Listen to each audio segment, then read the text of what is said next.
Okay. Okay, so you and I can just do our introduction. Okay, so I am I'm a graduate of the season. So then I had this great idea to go to law school.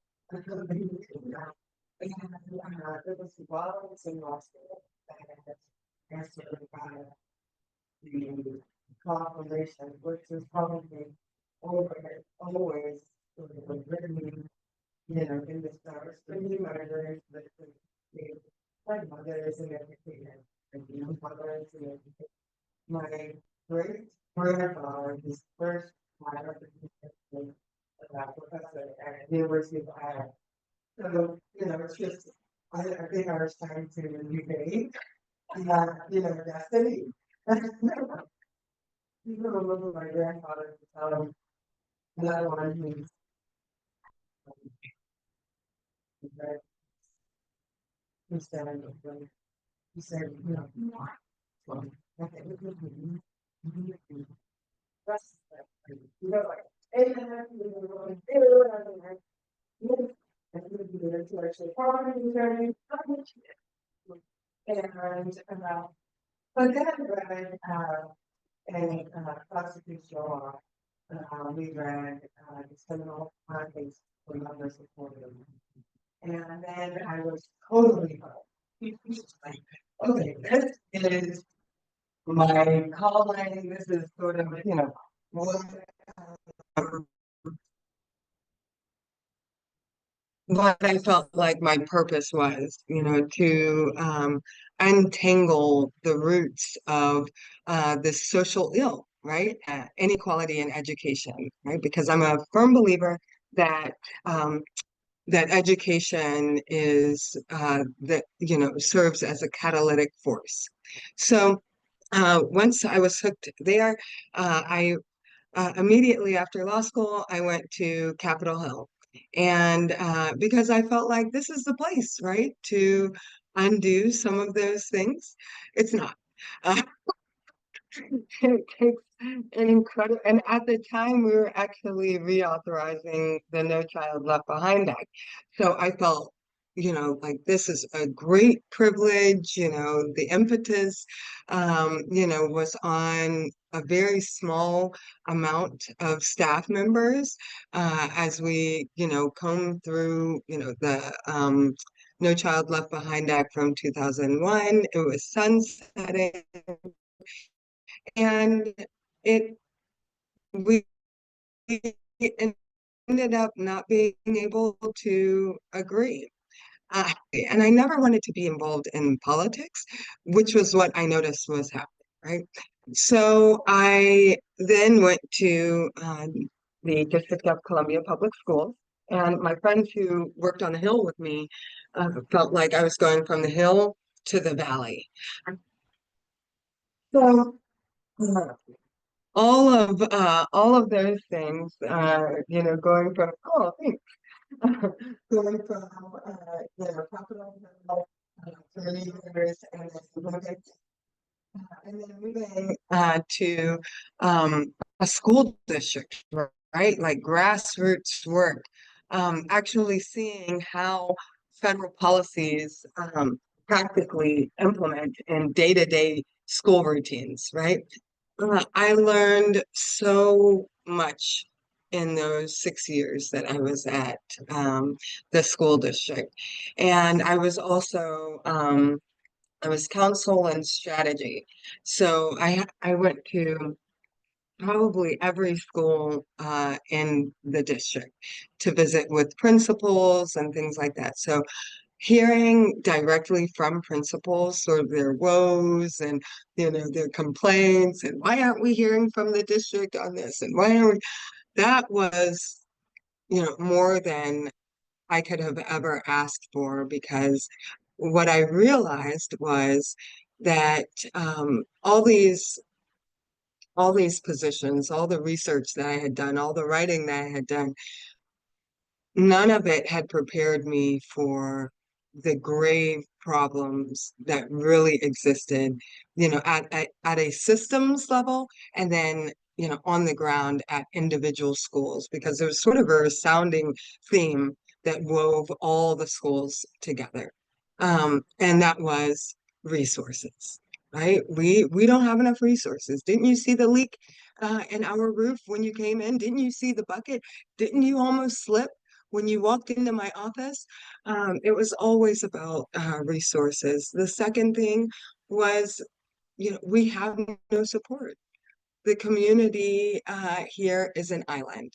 And so as I became a mother, which is what you see here, um, I started sort of integrating these two worlds. And I realized that there was no place like home that actually, you know, brought these educational issues to bear for me, right? Because when you have your own child, you're thinking about the same things, right? Like how is the culture that I'm creating going to set her up for success? Well, I had three hers. Uh, and after two hers, I started Story Square, which focused on how families sort of galvanize literacy to convert literacy to freedom. And using families to do that by creating a space for them, which was why in 2022 we started the Lit with Families Texas Family Literacy Festival. So that's me. Oh, I know. I thought that was fun. So neighborly knock. So since this is all about family, talk to me about your family. I already know your name. And I already know what city and state you're from. How many siblings do you have? How many siblings? Brother, sister? Sister? I have one sister, but three brothers. Yeah.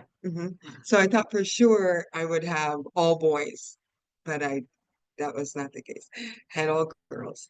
So I really wanted us to sort of break the ice, get you sort of comfortable talking because um, in a light touch, we want to take a deeper dive about the influence of family.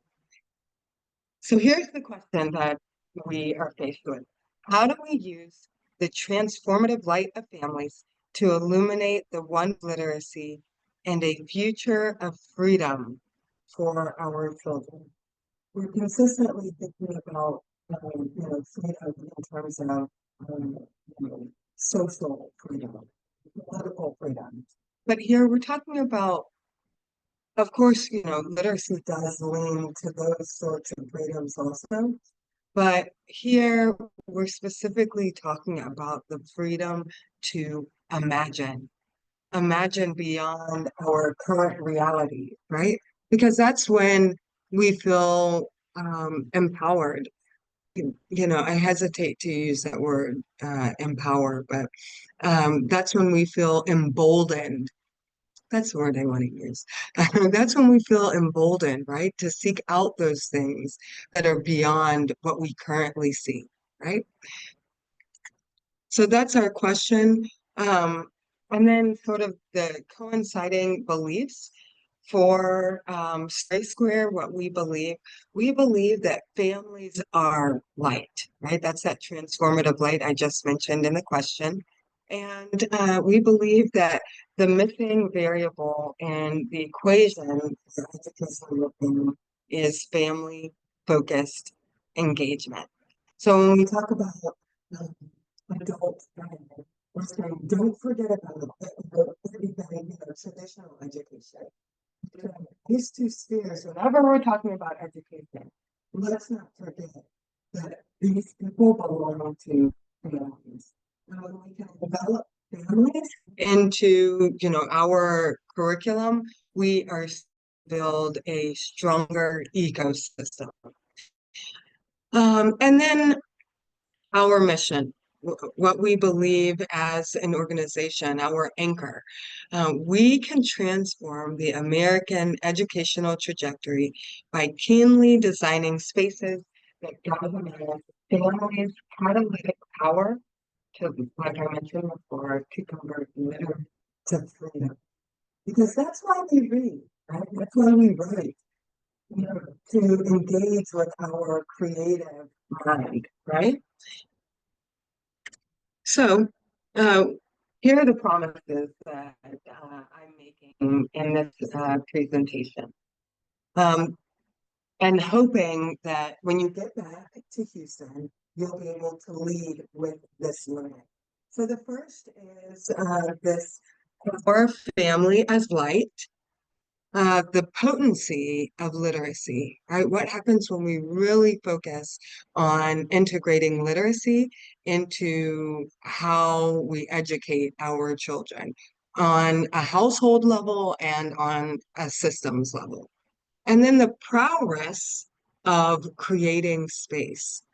How do we create a space for families that currently is empty, right? Or neglected or missing, right? In a way that families feel welcome and and that they know how to use that space, right? Okay, so family, the light, the power. I'm going to just interject a quick story here. We were getting ready for the first Texas Family Literacy Festival. We were talking with lots of authors because we call authors our mathematicians. You know, we wouldn't have literacy if there weren't authors, right? And I was on the phone with one author, her name is Tony Ellis, and she said, you know, I really appreciate this idea of family literacy. Everyone sort of knows how important family is. Everyone knows how important literacy is, but it's rare for people to really um, grapple with this idea of families being the core in introducing their children to literacy, right? She said that one time she was studying for a biology exam. And her mother worked multiple jobs. She rarely ever got a chance to sit down with her, even do homework with her, or ask her, you know, what homework she had. And but there was this one particular time that she still remembers to this day.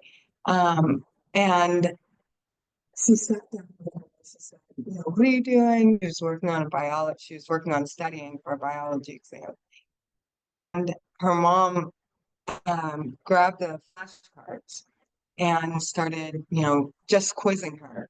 And she still remembered the effect that that had on her. She disliked science altogether. She she was a journalist. Like having her mom there as an anchor, as a guide, she aced that biology exam. And the most special was that she has this memory, right, of how vitally important her mother is to her educational success, right? The second really quick story is my mom was an educator I mentioned before, right? Um, and uh, and she used to give me challenges when we went to the grocery store. And she would say, if you can figure out the change, this is before everything was, you know, plastic, right? And this is when people used cash. Cash, right? Cash is minted from a place called the Department of Engravement, you know. So, you know, there was a currency page, right? And she would say, if you can calculate the change before the cashier gives it to me, then I'll give you the change. And so initially when we first started doing this, I was about 6 years old. And by the end of that year, I was, you know, a master mental mather, right? I could I could determine, the change because it's a pattern, right? Math is, a pattern. And math can be really intimidating, right? I saw the sign for adult numeracy network, and I was like, yes, math can be so intimidating. People just say, I'm not a math person, right? But my mom wanted me to be a math person. She thought for sure I was going to be an engineer also. Um, but having that interaction, I mean, every time we went to the grocery store or went to Dillard's or Macy's, that was something so significant for me. And the real gift wasn't for me, it was for my children, right? Because then I understood how critical my my presence is as a mom, that I can create whatever sort of influence that I deem necessary, right? Just because I am their mother. And you wouldn't believe how many people don't really understand that, right? That like as a parent, I have an influence that is beyond anyone else's, right? Even teacher. So here I have this 15-second clip. What's going on here? What's going on here? Yeah, it's a frog. And how does this happen, Sarah? Water, the right conditioner. Yeah, yeah, I like it. I like how you also mentioned the right conditions, right? But we're talking here about the power of light, right? And so that light has to be able to reach this seed, right? And in doing some research for this presentation, I stumbled upon a word. The word is radical, radicle, right? Not the radical we know, right? But a radical is actually the first sign of growth from a seedling, right? It is the roots that come down from the seedling, and that's at the light's touch on the soil, right? My daughter and my 5-year-old daughter and I have been growing um, a tomato plant, and we had it inside, but we were watering it regularly. And I said, "What's going on?" There we're watering it regularly. I was going back to the website, finding out, why our tomato plant wasn't growing. And we found that it actually needed the sunlight, right? Because there are chemical properties of sunlight that are unlike any other light, right? Any other man-made light, right? Any other fluorescent light bulbs, right? And so because we understood that, we then understood that the very the most primary ingredient for growth for our little tiny tomato plant was actually light and not necessarily water. It could go days without receiving water, but it was desperate for that light. And now we're just amazed at how the seedling, that we planted about 2 months ago, has now sprouted. I mean, every day we can see its growth visually. So that's a real gift. So this light we can compare to quality family time. And research shows that quality family time decreases anxiety and depression and increases trust and cooperation, empathy, and self-esteem. Okay, uh, I know a lot of people don't know about this. I'm going to give you some time to digest this table right here. Well, yes. Take a look at this table. This is what I know the family institute. Yeah.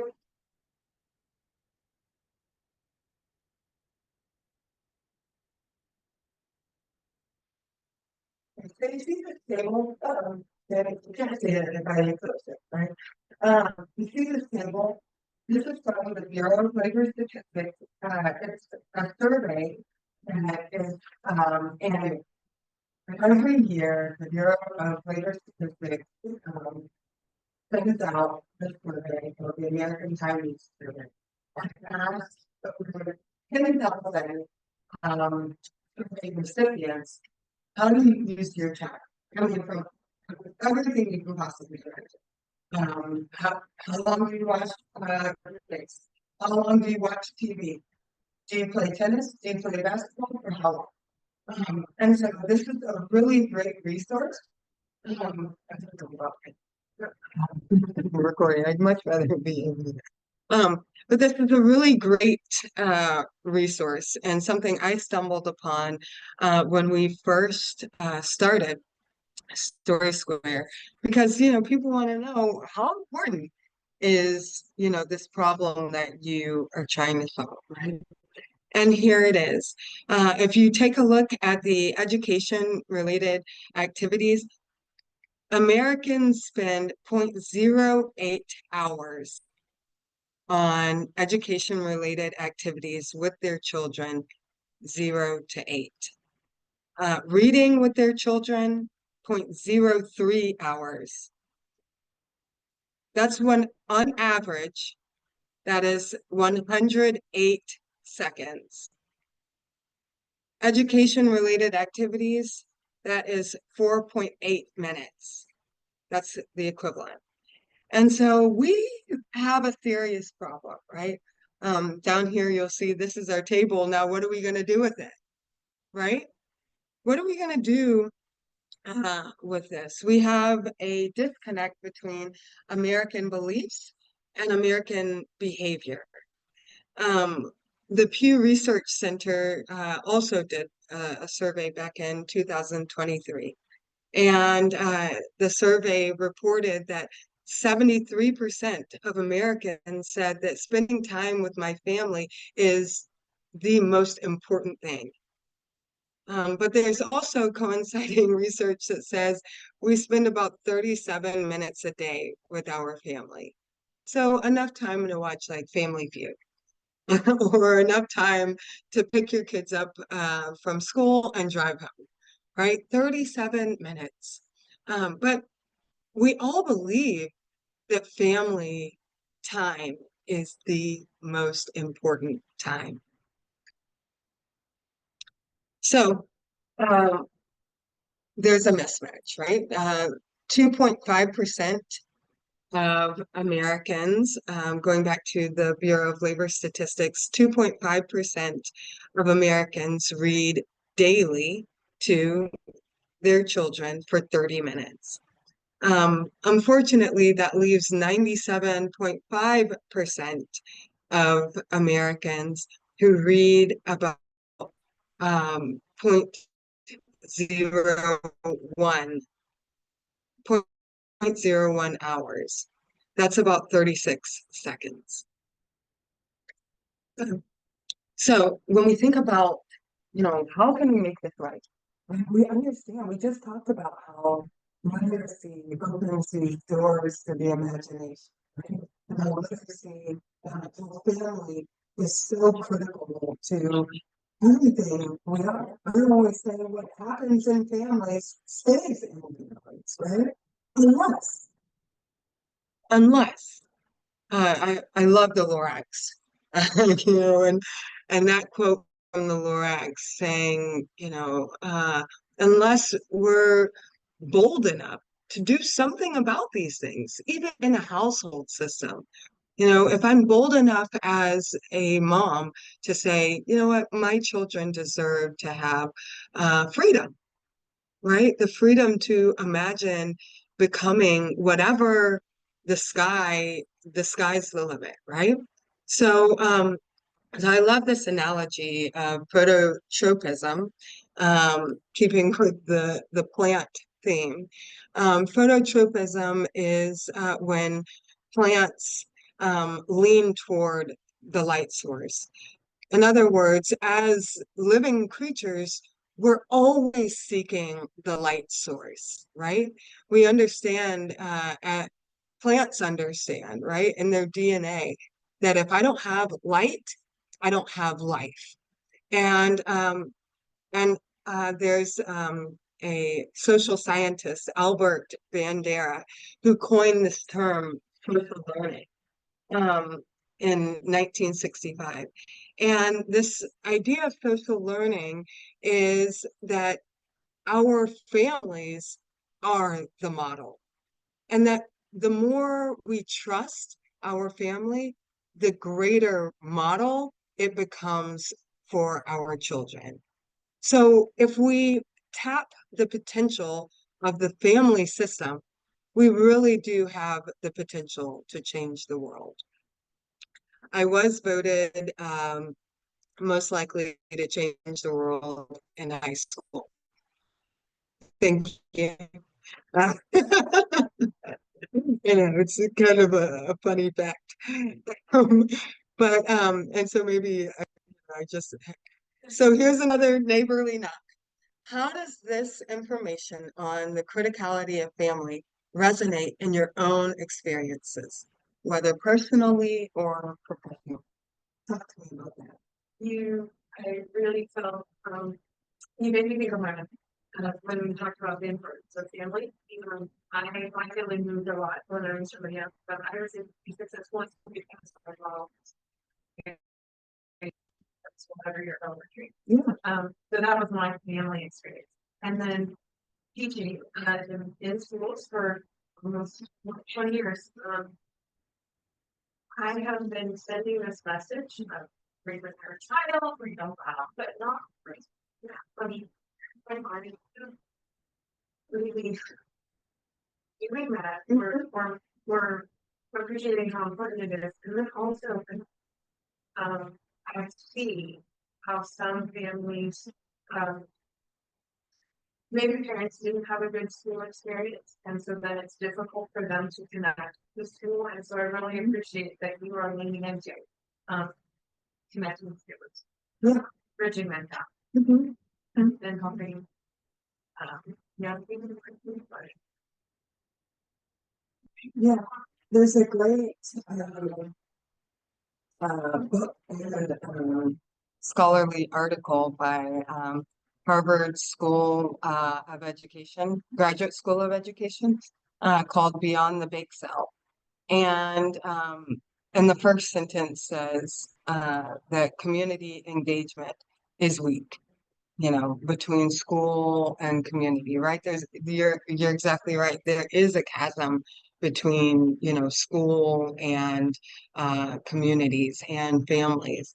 And so we're going to get to it. One of the promises that was that we were going to talk about the progress of creating space, right? Like what happens when we create a space that is meaningful for families, whether it's school, whether it's church, libraries, right?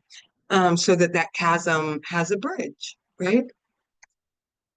But I love what you said about your mom, right? Your life seemed to have been very transient, right? But your mom served as your anchor. And that's something that stays with us forever, right? And I bet, do you have children also? I bet that's the greatest gift, right? That it becomes intergenerational, right? This onus, that this is my obligation, and not one that we carry burden with, any sort of, burdensome, but more of just an understanding, right? Of the seriousness of being a parent, right? And the influence that we wield. So, on to the second promise that we went over at the top of the presentation, literacy. Literacy. And at the core of potency, we hear potent, right? This strength, right? This focus on literacy. And we also hear the root word potent, potential, right? that what happens when we optimize the power of literacy, especially as it relates to families. So, converting literacy to freedom.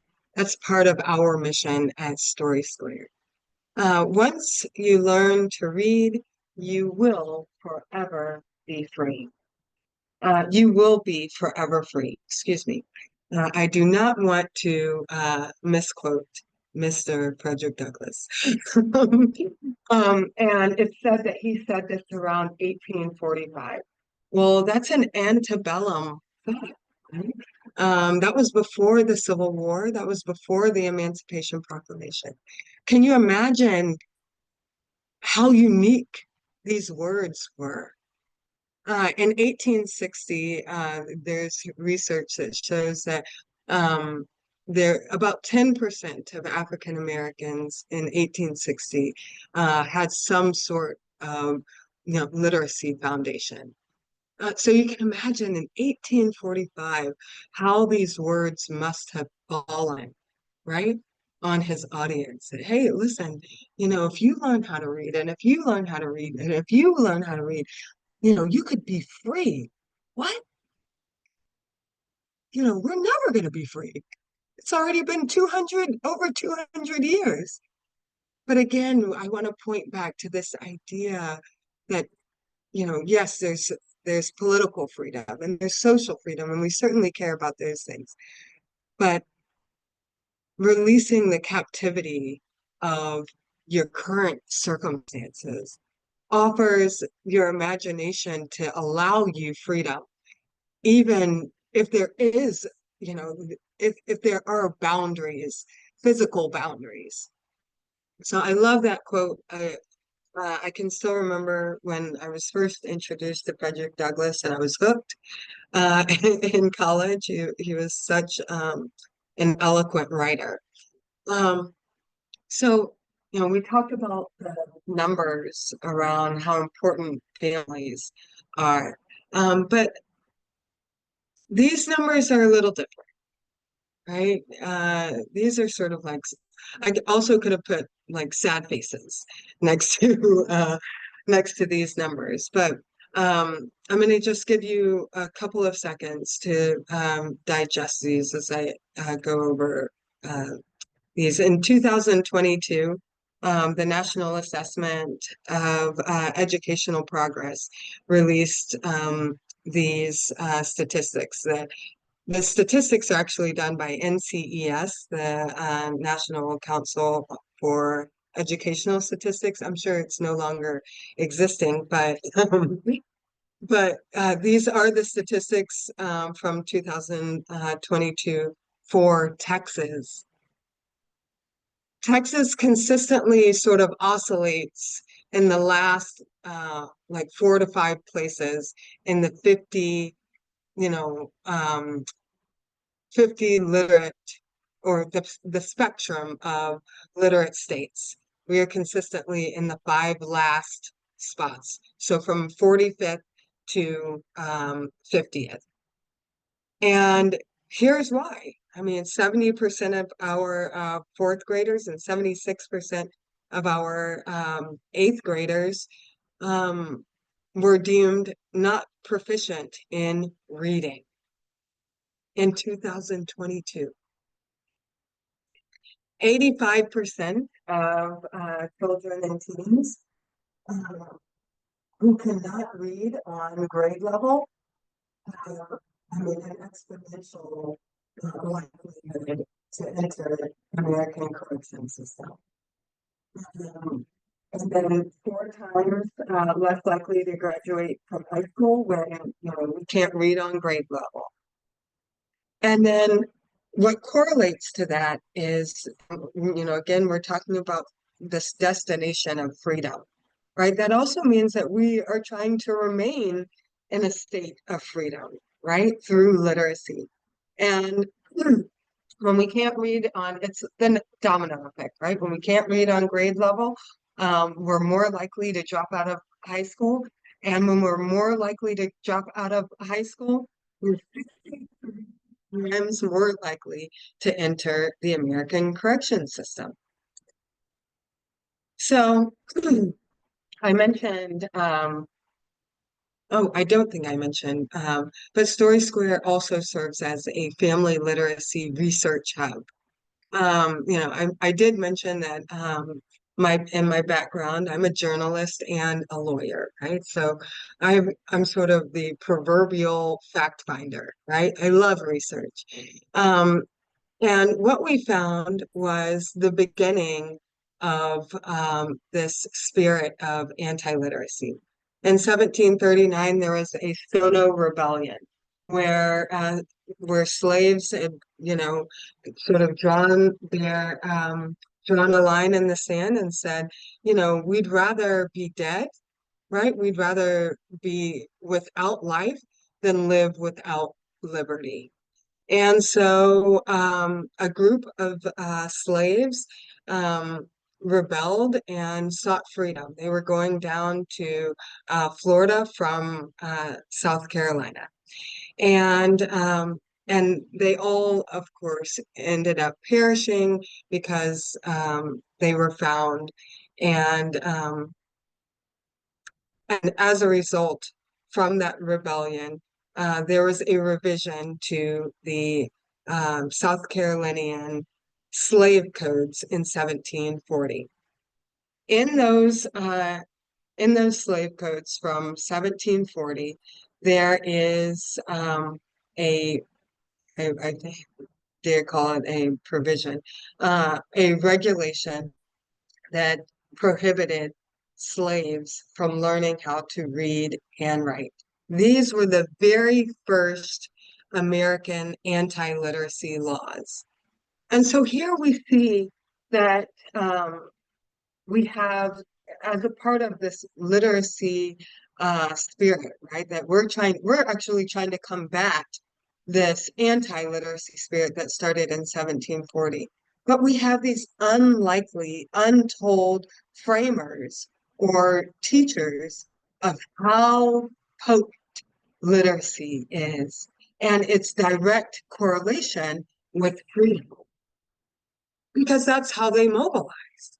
They said, they were writing notes to one another from one plantation to the other, where to meet, how we were going, reading maps, because they were going from South Carolina all the way to Florida, where they had been promised freedom from the Spaniards.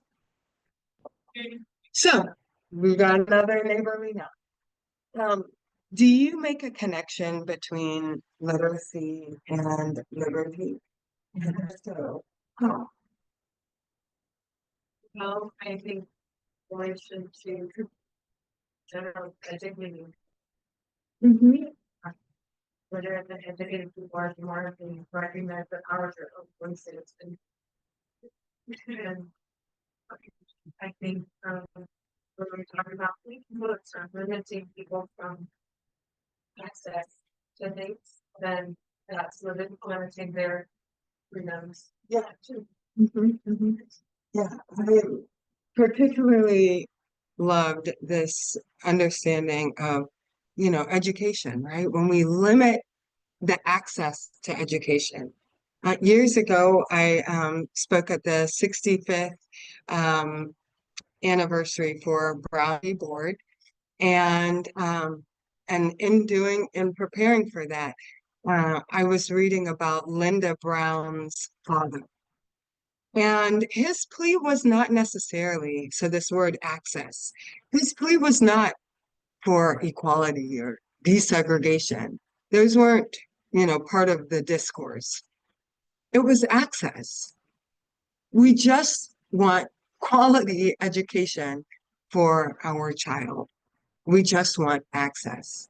So that wasn't part of the presentation, but I'm glad that that word access, sort of made its way into this conversation about freedom and about liberty and literacy.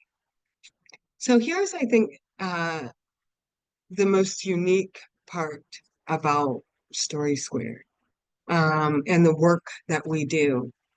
is thinking about space, right? Before we walked into this room, it was just, this wall wasn't here, right? It was probably just, I mean, large with no meaning, right? There were no chairs, there was no projector, no screen, right? No microphone, no podium. It was just space. And so when we think about how to use space with purpose, right? Applying this prowess that we talked about at the top of the presentation, this expertise, this craftiness. How can we use space in a way that is mindfully manufactured? Um, um, there's some components that we want to consider, right? The first is we have to think about families, right? How can families optimize this space and optimize the space with intention, optimize the space to engage in an intimate interaction. Um, and how can we ensure that this space is being used to tap into the family's imagination? Right? We're always going back to that word, this imagination, the power of imagination that literacy offers us as human beings. I'm actually reading a really great book called Come Home Reader. Yeah, right. And she talks about, how Homo sapiens, she reminds us that we are Homo sapiens. Uh, we have something that no other living creature has, this, critical thinking. But for years, right, there was no literature, right, in our existence. But we said there was something about Homo sapiens that said, there are things going on in my mind that, I want to write, I want to seek out information. And so I love that book because it reminds us of our need to read, right? Our need to acquire information in order to grow and in order to advance generationally, right? Um, so we do keep pointing back to, the imagination um, as a way to enhance our independence, right? And that's also a part of mindfully manufacturing space, ensuring that families have, some independence to engage with their children. So Story Square Spaces, you're from Houston, so you sort of know about the Texas Family Literacy Festival. And we take, I mean, really keen stuff in preparing, Discovery Green for families to, engage intimately and intentionally and use their imaginations. But there are also smaller um, avenues, like the Alphabet Magic events and 1740 picnics, which are picnics that we host around the city, where we bring authors and do book giveaways, where families can come together and say, you know what, I need this. I want to, I want to read more, but it's not something that's top of the mind. I sort of liken it to working out, right? We all know we need to work out, right? But when we join a gym, we're like, I'm gonna work out more, right? So, and that's repurposed space, right? Or even in your own home, if you put in, an elliptical, right? Or a treadmill, repurposing that space says, okay, this is how I'm going to use the space. This is how I'm going to, grow in healthy living.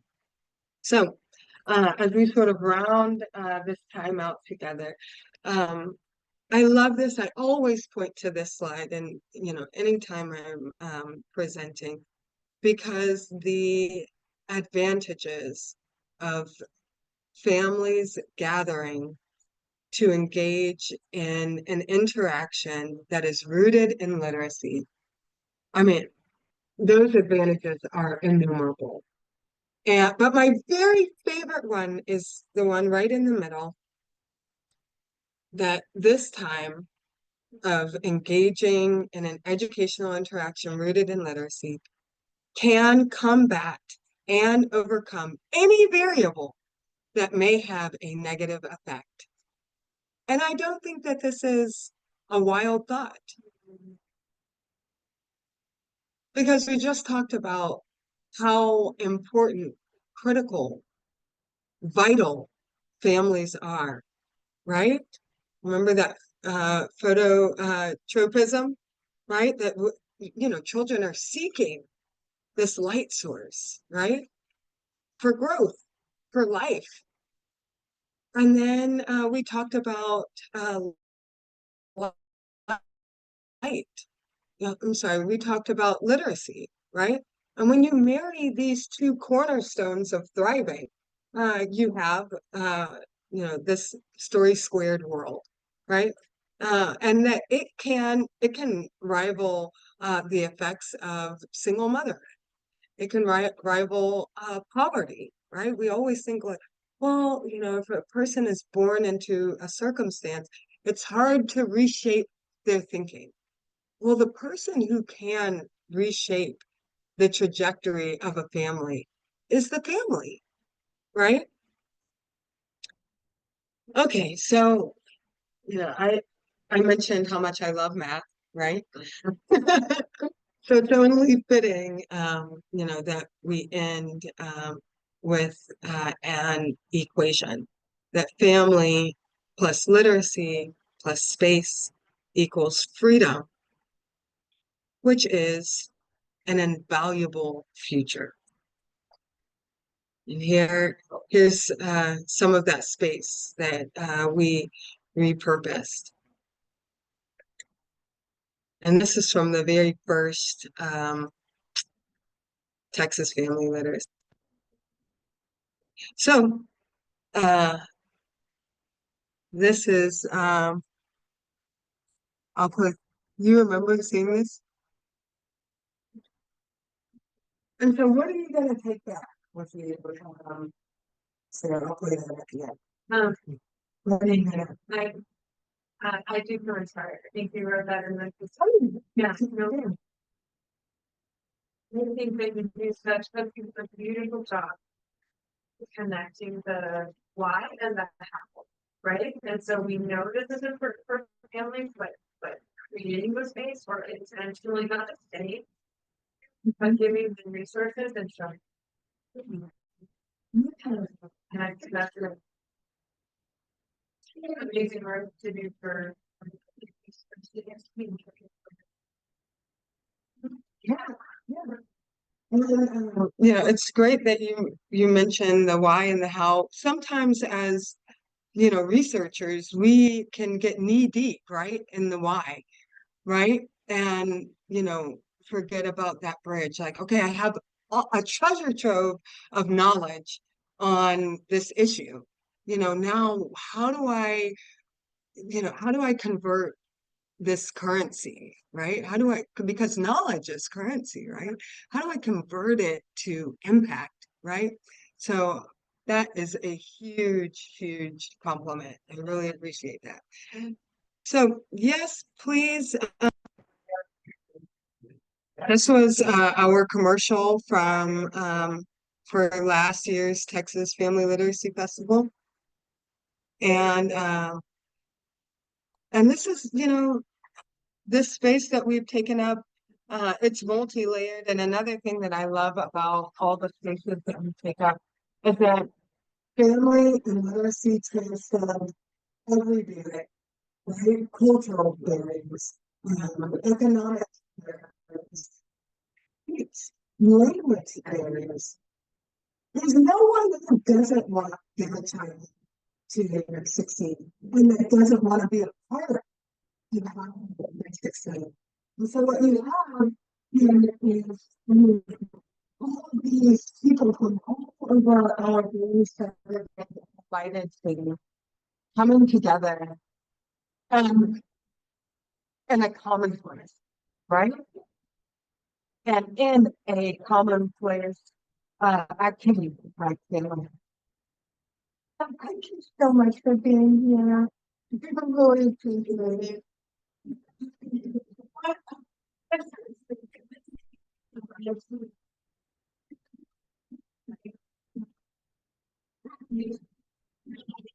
Thank you. I really appreciate it because we're gonna be like, oh, what is it? I don't even have anybody to talk. It's really up, you know, you say so. That speaks volumes about. And now I get it. Yeah, I'm gonna just pause this. And I hope that Night House will join us again this year for okay, is this it? I'm gonna just say thank you for watching, and please get in touch if you are thinking about to repurpose space for intentional, intimate impact using families and literacy. Have a great one. Bye.